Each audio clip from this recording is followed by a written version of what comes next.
So, good morning. It is such a blessing to be with you all, and I'm excited to be sharing this conversation. It's a particularly timely conversation. Um, right now, literally as we speak, at Hebrew College, they are invested in a deep conversation about whether or not the college should begin admitting students who are in marriages with non-Jewish partners. And they're being very specific about language, and they're entering into a really thoughtful conversation. The seminar started yesterday and it's going through this week. And every day they're examining this question, and it has a lot of important things for us to be thinking about in terms of what are our ideals of Jewish identity, where do those ideals come from, and why do they matter? And I think, at least for me, my understanding of Jewish identity from an early age was pretty simplistic. I had always thought that it just was the way that it was, and that was always the case. And this article by Shai Cohen sort of complexifies this issue of where and when matrilineal principle became essential to Jewish understandings and why. Part of this and the way that Hebrew College has been going about their conversations has been a reflection about the demographics of Jewish populations as they were going over sort of what's been happening with non-Orthodox Jewish communities.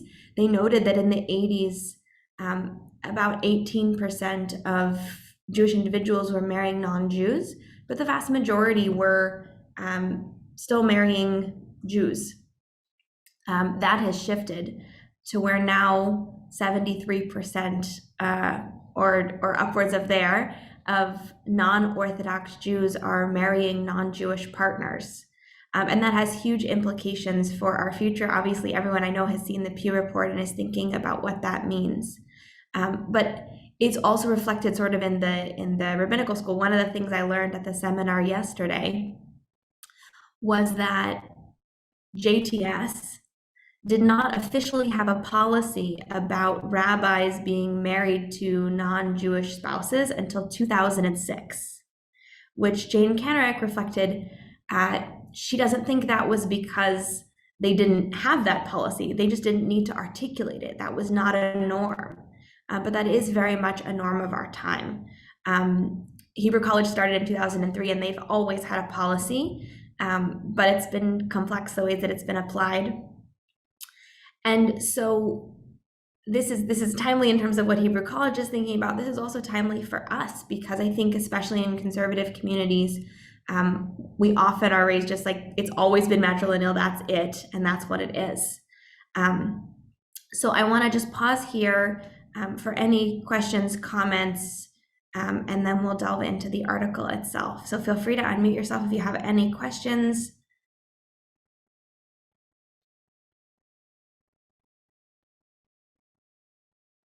Okay. Yes, Linda. Oh, you have to unmute. Excuse me, I'm muted. There you are. You're unmuted now. Oh. When you're mute. Hold on. Okay, now you're good. Perfect. The person who wrote this article, the amount of work that he put into this, I can hardly even imagine. And at the end, there's really no easy, coherent, like this is really the way it is answer. After, I don't know, my guess would be it's got probably the equivalent of a PhD thesis. I mean, needless to say, I just scrolled quickly through all the credits, but I'd be interested, I mean, of course, in what everyone knows, but you, as a Rabbis and as, a scholar of, could you just imagine doing that much work and then, still leaving lots of questions?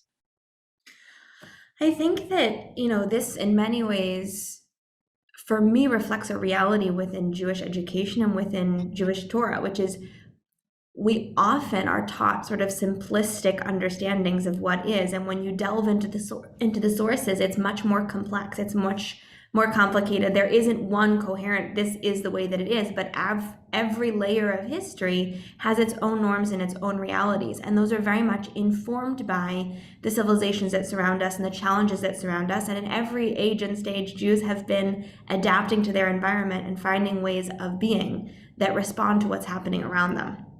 I think that's a really great segue into our article.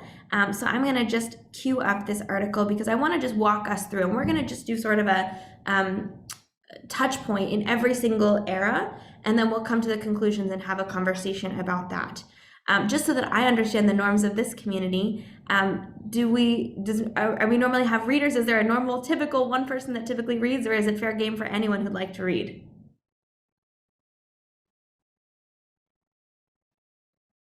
Just notices anyone who wants to speak, raises their hand, and then you would mention the name of that person would be speaking, and then somebody else maybe after that.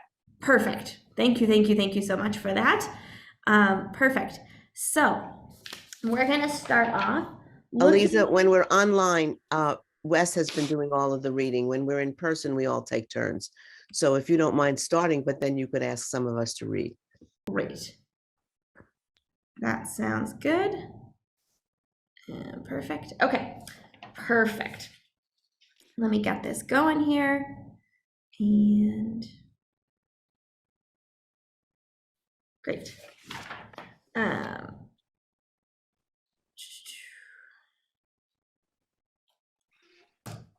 right, can everyone see my screen?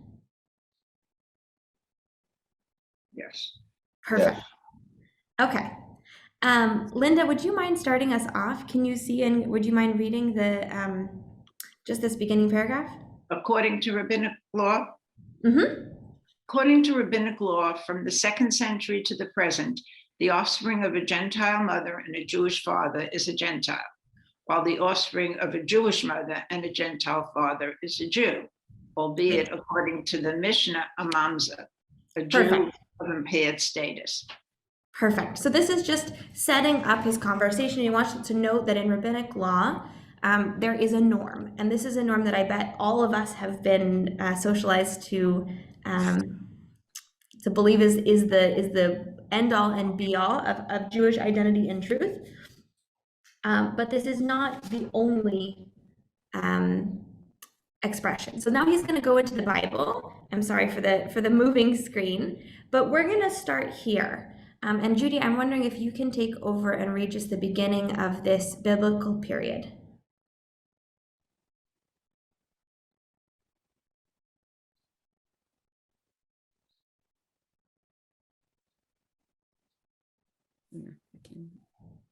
We can hear you. Okay. The pre-exilic portions of the Hebrew Bible are not familiar with the matriarchal principle. Numerous Israelite heroes and kings married foreign women. For example, Judah married a Canaanite, Joseph an Egyptian, Moses a Midianite and an Ethiopian, David a Palestine, and Solomon women of every description. Although Exodus 34:16 and Deuteronomy 7:1-3 prohibit intermarriage only with the Canaanites, a prohibition that was supposed to have originated with the patriarchs Abraham and Isaac, some Israelites extended the prohibition to include all foreigners, but it never occurred to anyone in pre-exilic times to argue that such marriages were null and void. Marriage was the non-sacramental private acquisition of a woman by a man, and the state had little or no legal standing in the matter. The foreign woman who married an Israelite husband was supposed to leave her gods in her father's house, but even if she did not, it never occurred to anyone to argue that her children were not Israelites. Perfect. Thank you so much. So already we're just starting off like complexifying the entire picture. And we want to remember, especially in this moment, as Shai Cohen is talking about the foreign woman who married an Israelite husband, we also have to remember that even in our own matriarchs and patriarchs, Rachel and Leah, when they leave their father's home, take their father's idols. And there's a whole rabbinic moment where, they're sort of stealing away in the dark of night because of Lavan's non-trustworthiness. And the two women sit on their idols and pretend like they're in nida, pretend like they're in an impure state so their father can't get the idols. And there's this interesting question of whether or not they're taking the idols as sort of a revenge, or whether or not that was part of their belief. We see idols actually sort of all the way through, and there's always a complicated spiritual practice. But nevertheless, we never have any questions about whether or not their children are Jewish. That's not a question that we ever ask about Joseph's children, certainly. We never have that question in terms of marriages in general. There doesn't seem to be a concern. There is racism we see, right, with Moses and his wife. There's that episode where Miriam and Aaron get angry and lash out at Moses' wife, calling her racist names. But that doesn't seem to be about the identity of their children so much as their hatred for her and their wish to be against Moses. So I'm just going to stop this share and just ask for anyone to reflect on this biblical. Had you thought about this biblical reality? Does this change the way you understand matrilineal principle or the importance of the matrilineal principle?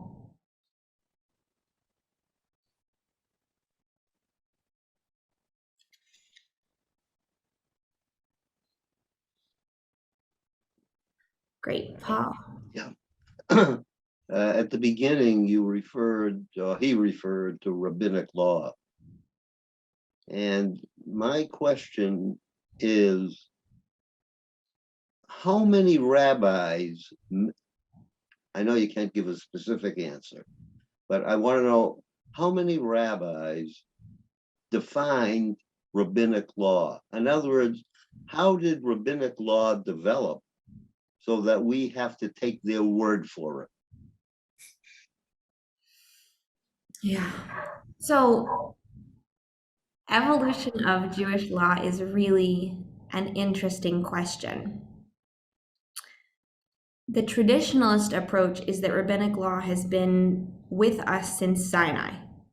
That when the Torah was given, it was given with the written and the oral Torah, which includes all rabbinic law, and everything, as Reb Zalman Schachter Shalomi Alav HaShalom would say, is backwards and forwards compatible.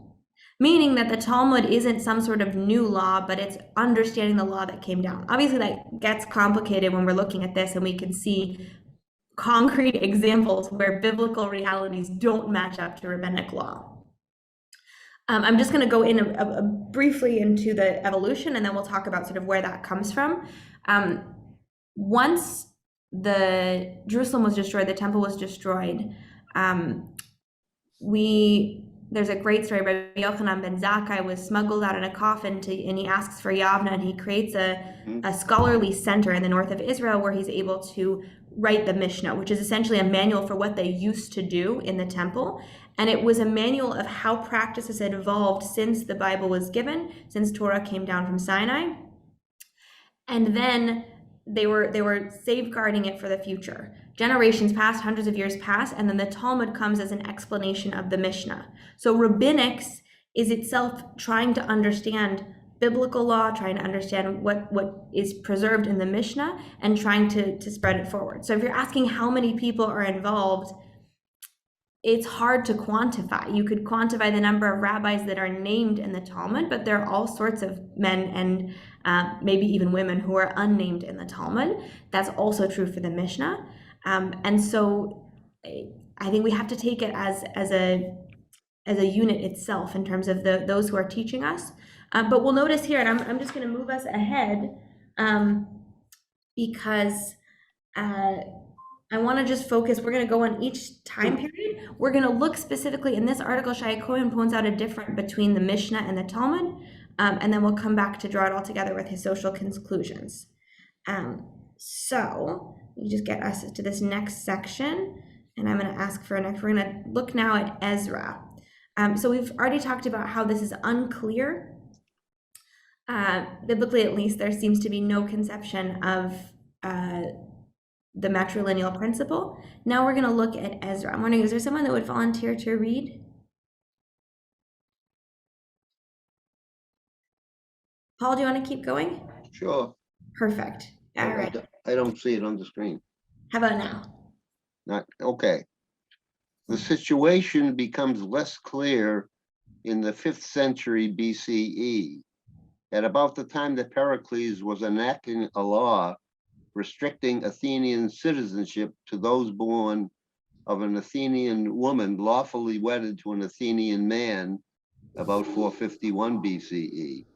Ezra was promoting a similar reform in Judea. After exacting a pledge from the notables of Jerusalem to refrain from marriages with foreigners, Ezra attempted to expel from the community approximately 113 foreign wives with their children. Only 2 aspects of this obscure episode need to be treated here. First, why did Ezra virtually ignore the marriages between Israelite women and foreign men? Second, why did he attempt to expel the children of the foreign wives as well as the wives themselves? The usual answer to these questions is that Ezra introduced the matrilineal principle. He attacked marriages between Israelite, at this period we can begin to say Jewish, men and foreign women because their consequences were serious. Like their mothers, the offspring were not Jewish. In contrast, he could ignore, at least temporarily, the marriages between Jewish women and foreign men because their consequences were relatively benign. Like their mothers, the offspring were Jewish. Of course, according to the Mishnah, these offspring should have been expelled anyway, since they were mamzerim, a minor detail. Okay, so we're going to pause there. He's going to go on to talk about other different ways that Ezra could have been not necessarily instituting a matrilineal principle, but responding to, say, the local influence and instinct towards limiting who you counted as part of your tribe. But at least we can see that Ezra is not instituting a principle, so to speak, as he's trying to push out foreign influences and trying to bring us back to the essential Jewish reality. I want to skip ahead. I'm going to pause the screen here so I can get to the next section without having to scroll through for everybody. We're going to move ahead, and I want to just note one important reality in the Second Temple period, which is Shai Cohen goes through all of the people who are not aware of the matrilineal principle, which feels really important as we are looking to understand sort of if Ezra really had instituted this. We would think that everyone around him would understand it, that it would be commonly known, but that's certainly not the case. So let me just share this here.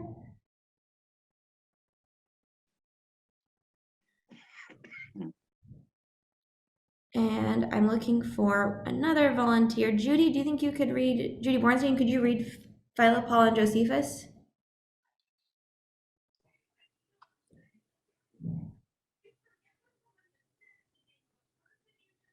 Is it appearing on everyone's screen? No. Go for it.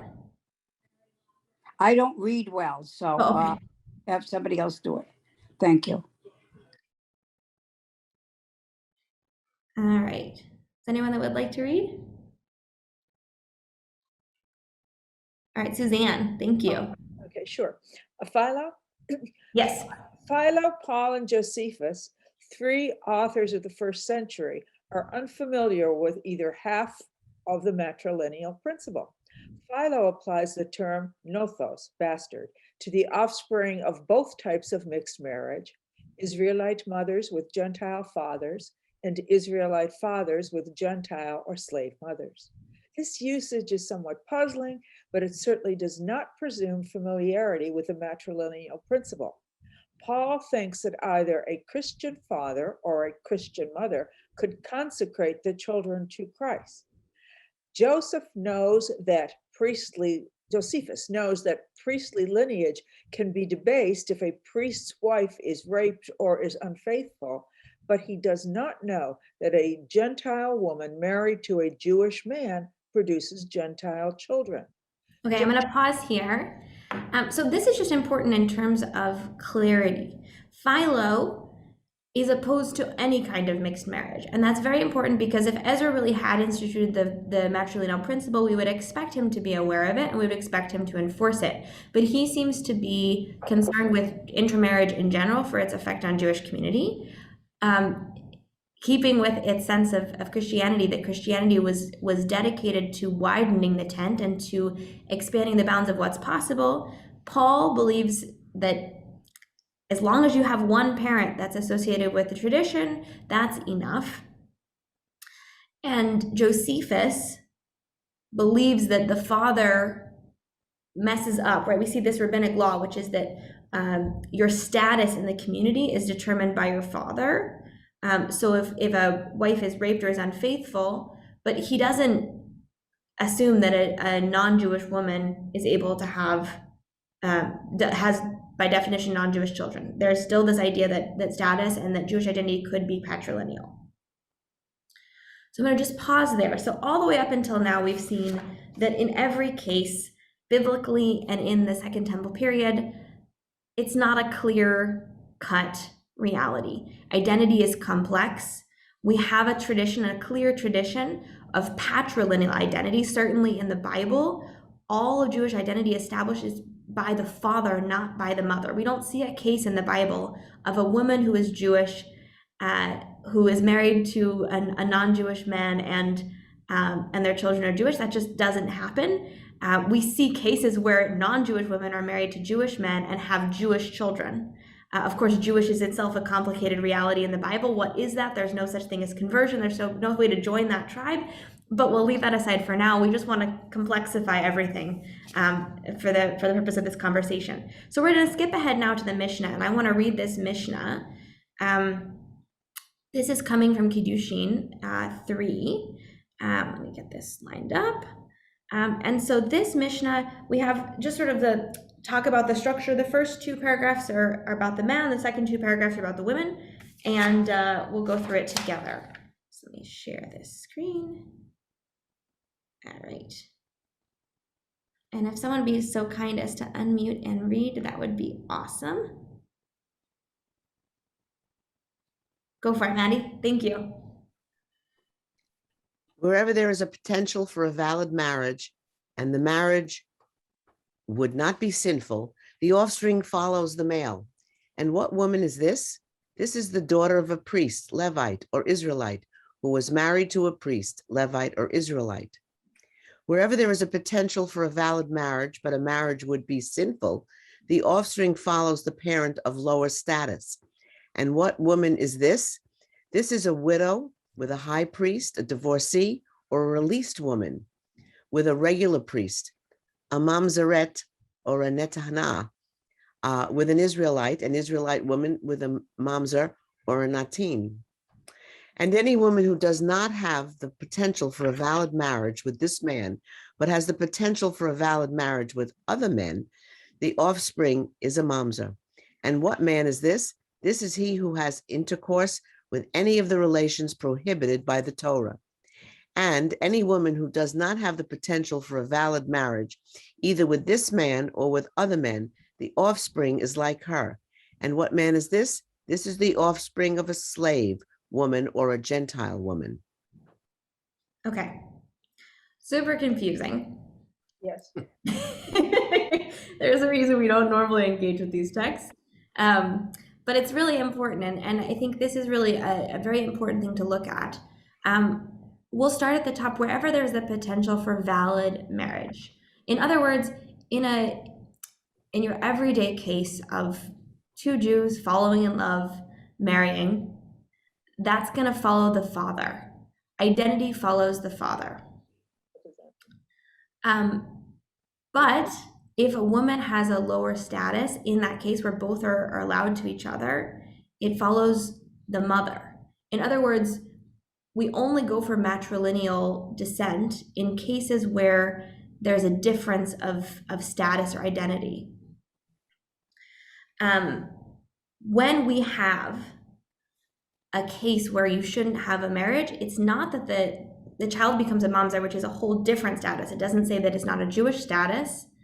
And we use marriage and unions in order to assign lower status things. Again, this does not deal with identity.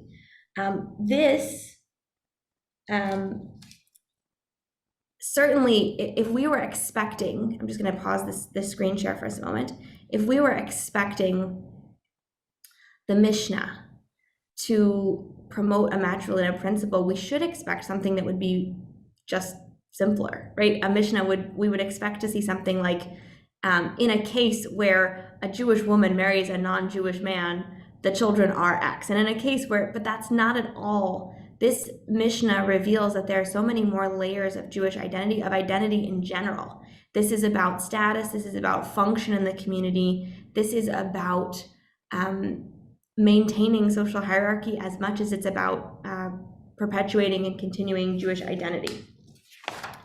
I want to continue, and we're going to look at some other explanations. Get here.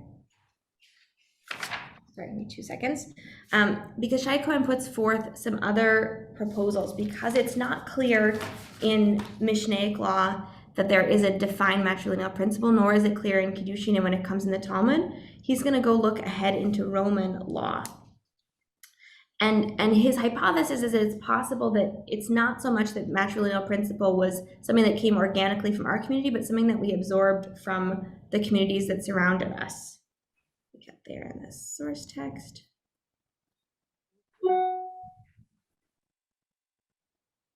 Okay.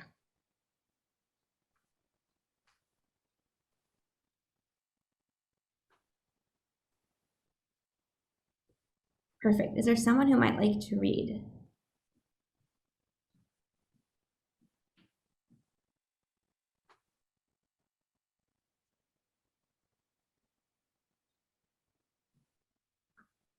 Go for it, Linda. The citation from Paulus leads to my second suggestion. The matrilineal principle entered rabbinic thought under the influence of Roman law. Parallel between the Roman and the rabbinic law of persons was observed by various 18th and 19th century scholars, but it was Louis M. Epstein in 1942, followed without acknowledgement by Boaz Cohn, who first suggested that the Roman law influenced the rabbinic. The suggestion, therefore, is not new. On what evidence does it rely?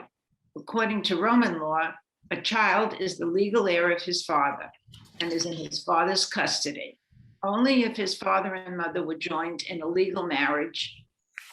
The capacity to contract a legal marriage was called connubium, also spelled connubium, and was possessed almost exclusively by Roman citizens. Marriage between a person with connubium and a person without connubium was valid. It's not a justum matrimonium. And without a justum matrimonium, the status of the child follows that of its mother. Consequently, if a Roman citizen marries a non-citizen woman, the children are non-citizens. If a Roman citizen has intercourse with a slave woman, the children are slaves. According to the legal theory, if a Roman matron marries a non-citizen, the children are citizens, except that the lex munitia, a law probably enacted during the 1st century BCE, declared that the children of such unions follow the parent with the lower status. That is, the children follow the father.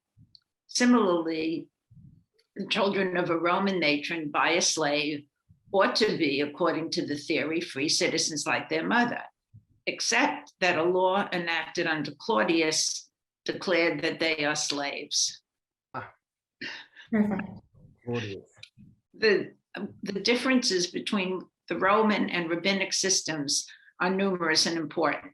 So I'm going to pause us here just for a moment, because I just want to ask how many of us had looked at this Roman history in terms of their analysis of there being certain marriages that are sanctified, and then certain marriages and partnerships in which you have a status question, and in that case then it goes by matrilineal, but not before that. How many had been exposed to that, and how many do you buy his idea that this might have influenced rabbinic thought and might have influenced our ideas of identity? Dottie. My son's married a girl who was a Gentile, and when their first child was born, it was an agreement that we went to the mikveh next to Temple Rayum. It was a wonderful experience, and the baby, I think she was 5 months old or whatever, they converted her, Rabbi, excuse me, the rabbi and the cantor from our temple. And then, I don't know, many years later, she took it upon herself, the mother of this child, she converted. Now, I know that Jewish people do not, what is the word? They don't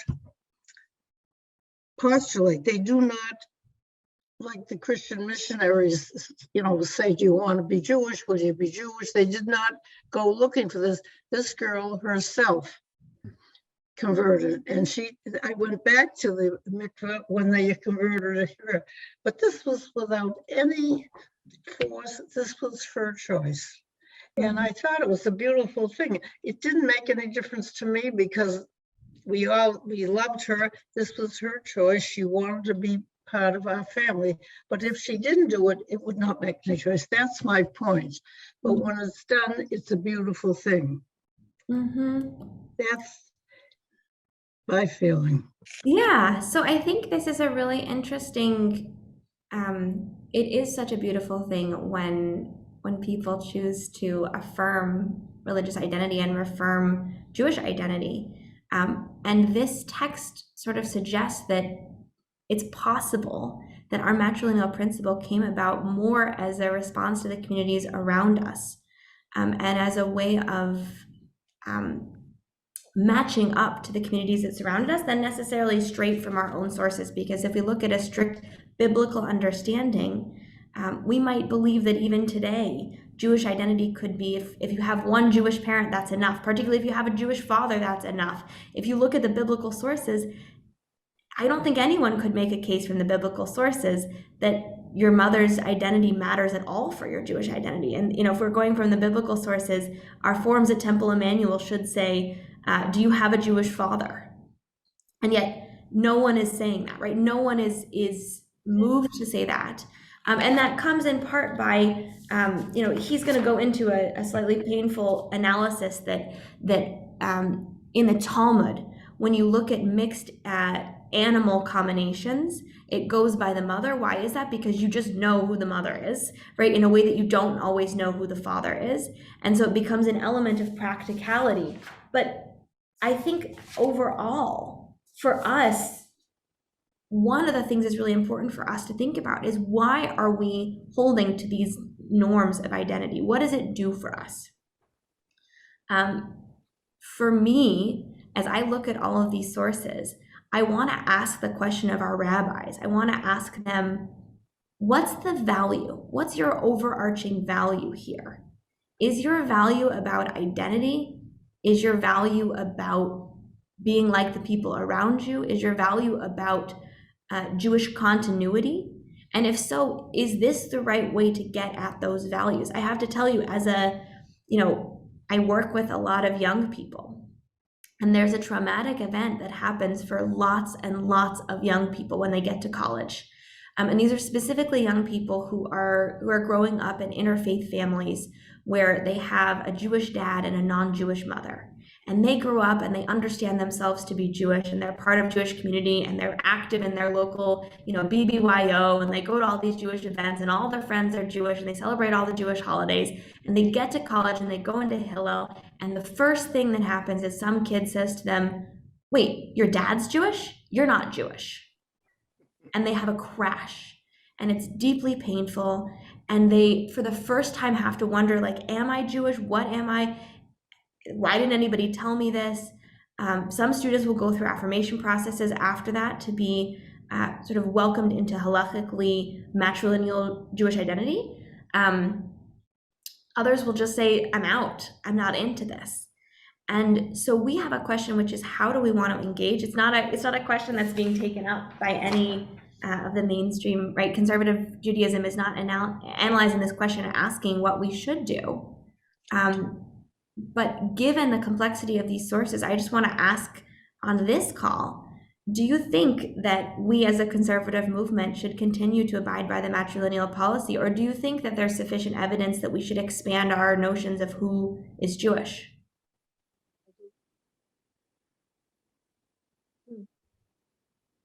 Paul? The section 3, the last sentence on the second paragraph.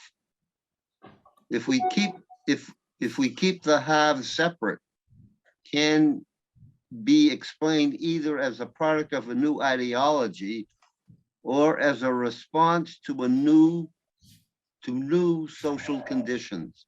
And that's what I'm trying to emphasize in this paper. A response to new social conditions.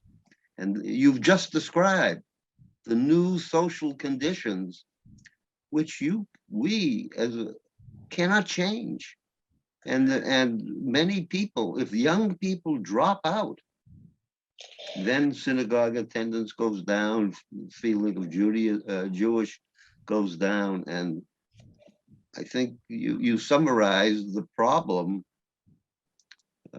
pretty much, and halakhic law gets in the way. Current halakhic law gets in the way. So I don't know how we solve it, but it's up to the rabbinate and the people, but the rabbinate have to take a position.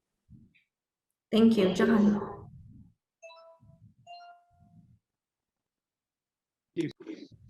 I unmute myself. There you are, you're unmuted now. Now I'm unmuted, thank you. We discussed this with Wes several years ago in this group. We were talking about, should there be marriages by the rabbinate in our congregation? And we understand the clergy team was split. It's always seemed ridiculous to me to not welcome people who want to be Jews or who want to lead a Jewish life into our shul. Especially since, and I've talked with Wes about this, Moses intermarried. Many of our patriarchs, biblical patriarchs, married someone who was not Jewish and then had Jewish families. So I agree with Paul. Social times have changed. Maybe it was be in tune with the Romans, as this article suggests that we made the change. The animal thing doesn't make sense to me. So I think it's time for us to change. Yeah, and I think for me, this question is interesting because it's not a question so much of like, should we be officiating at weddings? Like, it's like, okay, the weddings are happening, whether or not you officiate, the weddings have happened. But what should happen with the children? What should happen with the young people that are growing up in those families? And what determines Jewish identity? And one interesting thing, the conservative movement has clung to the rabbinic notion of matrilineal principle, meaning that we hold that you can only have an aliyah in our community if you were either born to a Jewish mother or if you had an affirmation conversion ceremony. Those are the only two ways you can take an aliyah. The Reform community actually goes back to the biblical notions of identity, meaning that in the Bible, now this is where it gets complex because in the Bible, it's not as though we have a matrilineal reality, right? Like we have a patrilineal reality in the Bible. We don't see the matrilineal reality until the Talmud, really, and that's in many ways a way of restricting Jewish communal affiliation, but that's neither here nor there. The Reform movement says, we're not going to just do identity based on whether or not you have a Jewish mother. That doesn't feel to be in line with the Bible. It's certainly not in line with all of our tradition. We're going to say that you can only be Jewish if you have a parent who is Jewish and you exhibit affiliation. You have to go to services, you have to live ritually as a Jew, you have to do Jewish in order to be Jewish. So that is another move that could be made. It's a very interesting move. And I want to ask you, would that seem like the right move here? Or do you think is there anyone that feels like actually we should stick with matrilineal principle because it's tradition, it's clear, it is important to adhere to the halakha that's been adhered to for hundreds of years? Is there anyone on this call that wants to say matrilineal principle is important? Linda. My opinion, my thought before I read this, and I'm not a scholar of Jewish, the history at all, was one of the reasons for going by the mother, which is very practical, is there's no doubt about who the mother is, and who the father is. Even now, maybe you could get a DNA test, but for the average person, so it made it simple. But I don't live in a community where that, as a conservative community where that really matters. But what I did make me think is that if it's usually like in school and the colleges and the places they go, it's considered to be, what is your father? Then why is it that they've decided that that's what should be the determining factor rather than your mother? I don't, it doesn't make sense to me that it doesn't seem from that the final conclusion of reading all of this, and I admit I certainly didn't read every word of it, but I went through it, how it ends up making it logical to, or preferable to, take that position, that it's appropriate to. Because there's another part of it. They ask you as you're joining, is your mother Jewish? What is the practical result or difference, if any, depending on what you put on that form? If you say that your mother is Jewish, yes, or you say your mother is Jewish, no, what happens next? So it's a really good question. For membership in our community, anyone can join, right? We don't limit membership to those who are Jewish according to the halachic matrilineal principle. However, if you want to take an aliyah and you are not either Jewish by being born to a Jewish mother or by either converting or having an affirmation ceremony, right? Conversion is one way to become Jewish. If you have no Jewish parents, you just find Judaism and fall in love with Judaism, you go through conversion. If you have, let's say, a Jewish dad and a non-Jewish mom and you want to be Jewish, we call those an affirmation ceremony. It's still, right, you're still affirming your Jewish identity, but we want to acknowledge that you have a tie, a connection to Jewish reality. Until you've had that ceremony, until you've formally converted, you cannot take your own aliyah. You can come stand next to your loved one at the Torah, but you can't take your own aliyah, nor can you lead services. So the way that it impacts you is on what your access level is to ritual tradition and just status within the community. To be clear, in colleges right now, the challenge is that, to my knowledge, the way that it happens most often is that kids that are patrilineally Jewish, i.e. their dad is Jewish, their mom is not Jewish, come to find out about this matrilineal principle and are sort of shunned and excluded in painful ways. And often it's the first time that they've ever learned of this. And often the kids who are sharing the matrilineal principle don't understand the complexity of its origins, nor the fact that there is, potentially reason to be more inclusive. I think also we have the challenge right now and moving forward, which is how do we build Jewish identity? It's no longer, we're not struggling with a lot of imposters who are coming into our community and trying to force us to worship idols or trying to water down tradition or trying to, we're not really at risk of that. The one thing that we are really struggling with is keeping young people engaged, and we are really struggling with that. And if you look at the percentages, right? If you look at 73, 74% of non-Orthodox Jews who are marrying people who are not Jewish.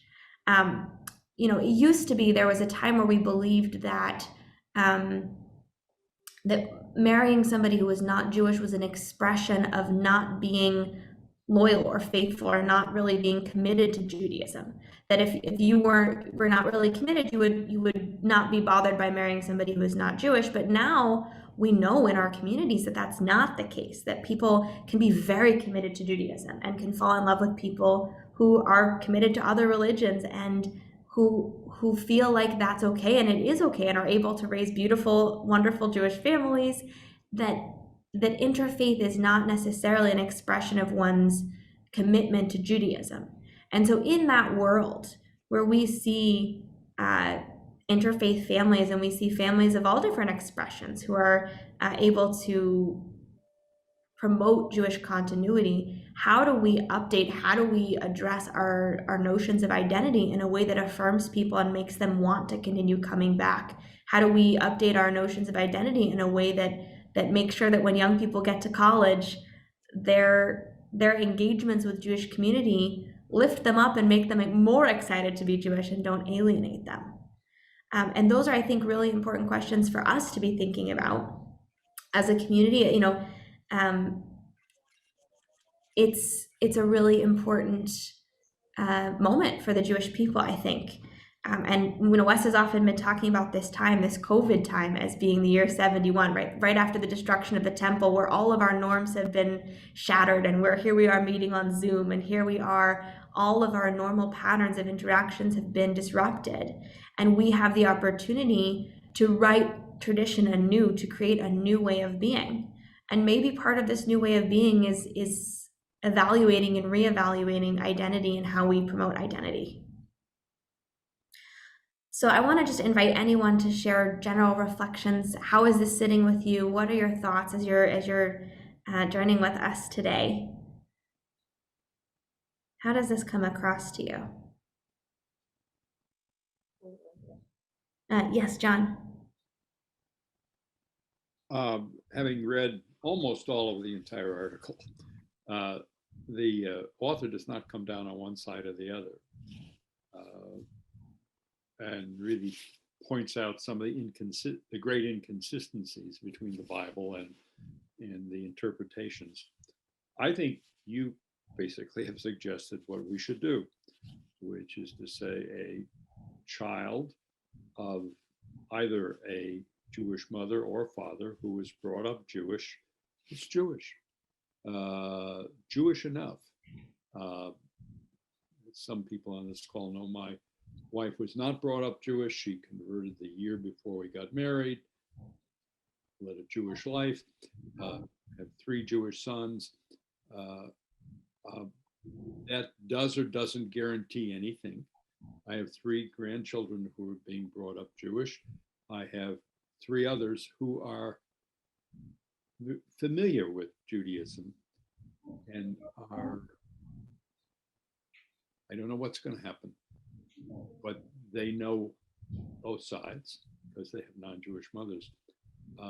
But I think anyone we can welcome who wants to be Jewish, we ought to welcome. That's my opinion.